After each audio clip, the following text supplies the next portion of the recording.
Good You're evening, welcome. sir. Good evening, everyone. My name is Joy or Joshigbe Adama. I'm presenting the supply chain analytics group. This is our group project. So the first thing we did was the ask phase. And the primary objective is to leverage on the available data to generate actionable insight that can improve sales and drive strategic decision. And the goal of this analysis is, or rather of this project, is to check for the effect of shipment date and mode on sales. To also check for sales trend in months and year, amongst other factors influencing sales and profits. So that's our problem statement. So data collection. We had to look at various sources because we had to source for data. We didn't have real time data, so we had to source for data. And while sourcing for data, there were a lot of data on different sites. But then at the end of the day, we're able to get a store sales forecasting data set from Cargo. So after acquiring the data set, we proceeded to the cleaning stage, or rather the prepare stage, where we imported to Excel for cleaning. We did some cleaning on Excel and then moved it to Power BI to further transform the data. The first thing we did while trying to clean the data was to actually search for missing data, which are common to a lot of data that can be found on sites, and also to remove duplicates. By the end of the day, we discovered that there was no missing data and there was no duplicates. So we moved the data to Power Query for further transformation. The data was visualized using Power BI. We didn't use other platforms. We used Power BI to visualize data, and different visualization method was used, such as the line charts, the bar charts, pie charts, a map and slicers. Those are the visualization methods that was used. Bar charts is usually used when there is need to compare metric values across groups. That's when it's necessary to use bar charts. So in the course of this project, we actually use the bar chart to compare sales and subcategory. We also use the bar chart to highlight the most and least performing products so we can have an idea of what the most and least performing products are. So the next chart we used was pie charts. And pie charts usually used to show the proportional relationship among categories. So majorly pie chart is used to show relationship. So in this project, we use pie charts to show the proportions of each ship mode. So we had 4 ship mode, and we needed to know each ship mode, the proportion of each ship mode. So that was why we had to use pie chart for this particular one. Then the next one we used was line charts. Line chart is usually used to identify trends over time. And in this project, we use line chart to actually show the trend in months and years, and also to indicate the trend of profits and loss over discount. Then the last chart we used is the map, and usually map is used to display geographic data, and we have geographic data in these are data sets, and thereby we use the map to show the sales of products per location. So this is the dashboard, and this dashboard has been divided into 3 groups. So the first one is the sales performance group. Now, I said earlier that we used the bar chart to compare. So this is the total sales by subcategory. The subcategories are chairs, tables, bookcases, and furnishings. From this chart, we can see that the highest or rather the category with the highest sales is chairs, followed by tables and then bookcases, and the last is furnishings. So furnishing had the least amount of sales that came in overall for all the years. This is the overall visualization. Then the total sales by ship mode. Actually, this is the proportion of each ship mode. So standard class has the highest proportion of 58.6%. 8.7%, followed by the second class, and then the next is the first class, and lastly the same day. So they had few people who actually used same day ship mode for the delivery. Then the next one is the sum of sales by month. So this is the total sales by each month, overall sales by each month. And from this data, we can see that the month with the highest sale was actually December, and the month with the least sale is February. Then the next one is the sales by year. We have 4 years. That's from 2014, 2015, 2016, and 2017. 2017 had the highest sales.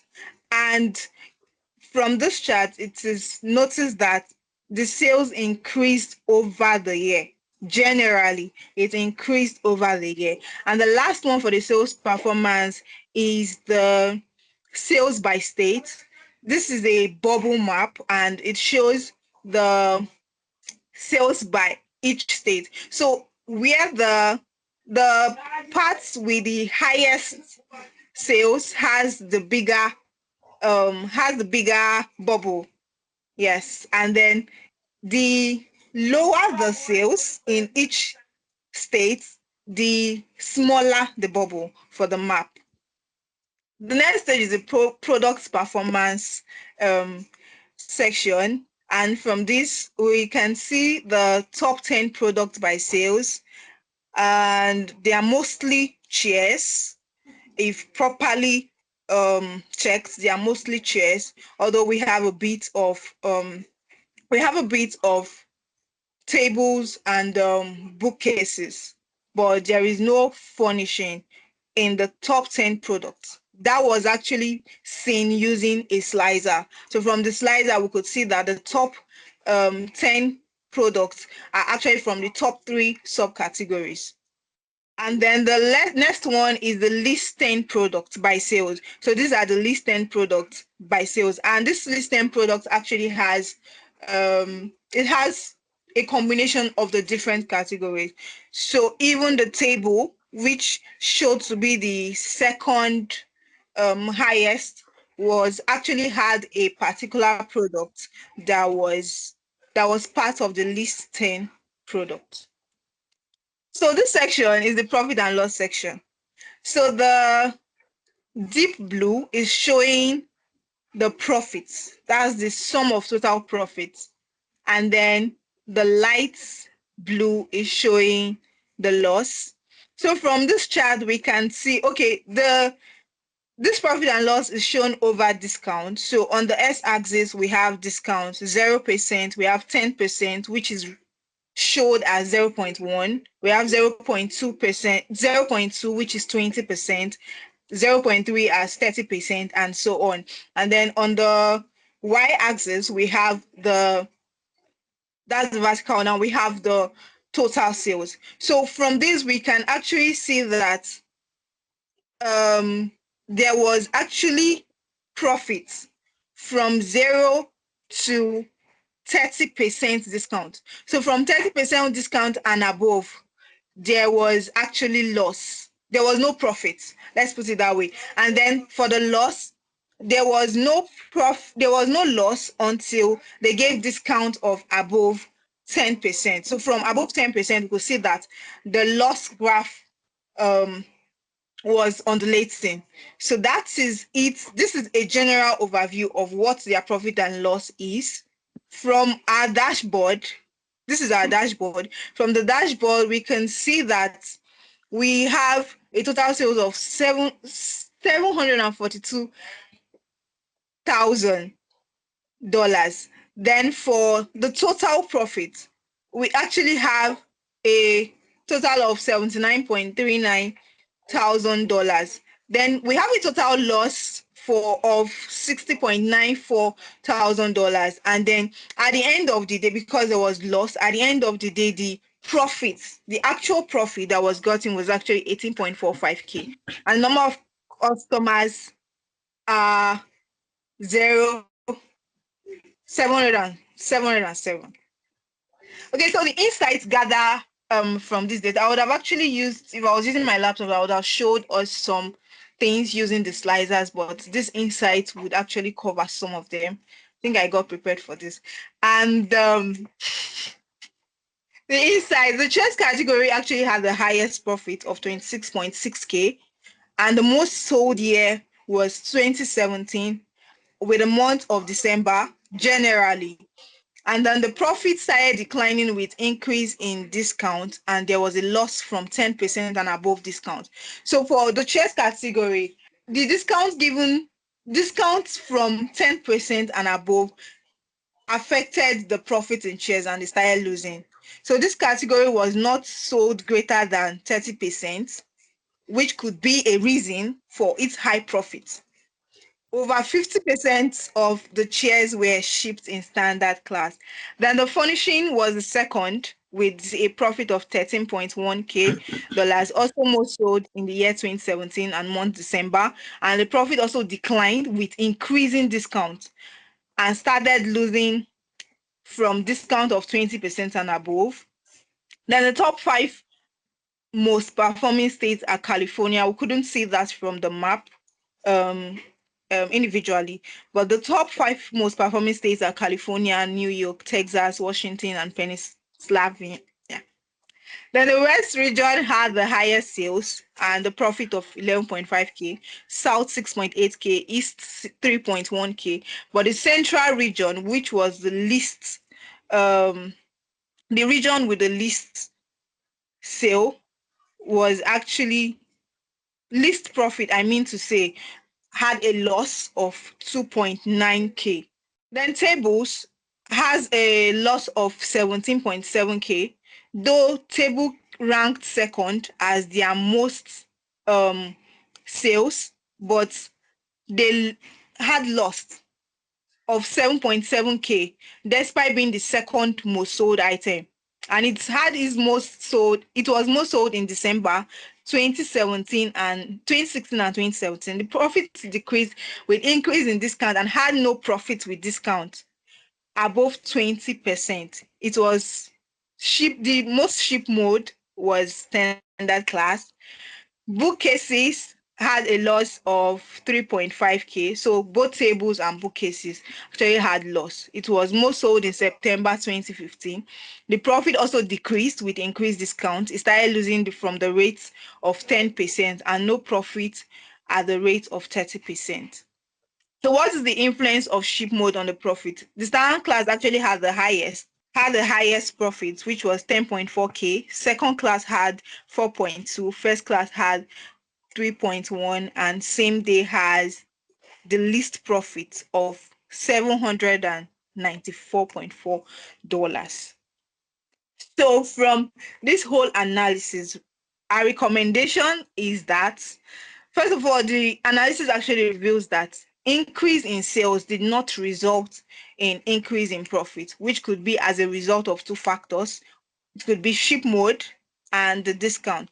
So we recommend that going forward, the discount should be given not more than 10%, no matter the quantity of products bought.